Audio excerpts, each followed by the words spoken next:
kulankani oo ka dhacay xafiiska guddi hoosaadka ilaalada iyo dabagalka hantida qaranka ee golaha wakiilada Somaliland kaasi oo guddidu ay kulan kula qaateen wasiirka wasaaradda qorsheynta iyo horumarinta qaranka Cawaale Ibrahim Shirwac. kulankani ay wada yeesheen wasiirka iyo guddida oo ahaa mid albaabadu xidhay isla maraantana ay dibadjoog ka ahayd warbaahinta oo saacado badan qaatay ayaa markii uu soo afmeermay waxaa kulankaasi faahfaahiyay isla maraantana warfidyenka u sharaxay ahmiyadda uu xambaarsanaa kulankani ay wada yeesheen wasiirka wasaaradda qorsheynta iyo horumarinta qaranka iyo sidoo kale guddi hoosaadka ilaalada iyo dabagalka hantida qaranka ee golaha wakiilada. gudoomiyaha guddidaasi xildhibaan Ibrahim Mahdi Buuba ilaalinta iyo dabagalka hantida qaranku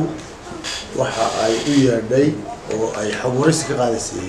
wasiirka horumarinta qorsheynta qaranka Cawaale Ibrahim Shirwac oo aanu ka wareysanay arrimaha jaangoynta iyo horumarinta qarankan gaar ahaan sanduuqa SDF oo in muddo ah hawlo badan oo horumarineed ka shaqeynayay lacago badan oo qarankan lagu caawiyayna maamulaya gacantana ku hayay xog wareysi arrinta aad ugu saabsan baanu la yeelanay wixii aan ka dooranay xog wareysi aan wasiirku u siiyay waan ku mahadsan yahay waxaanu kulan ka ku xiga aan la yeelan doonaa hay'adda SDF ee maamusha sanduuqaas iyada laftirkeeda oo halkan aan guddi ahaan kula shiri doono annagoo ka shidaal qaadanayna waxyaabihii ama xoogihii aanu ka helnay wasaaradda qorsheynta qaranka gaar ahaan wasiirka aad iyo aadna ugu mahadsan yahay informationkii aanu ka helnay iyo xog wareysigii uu siiyay intaba saxaafadda idinkana waa idin mahadnaqayaa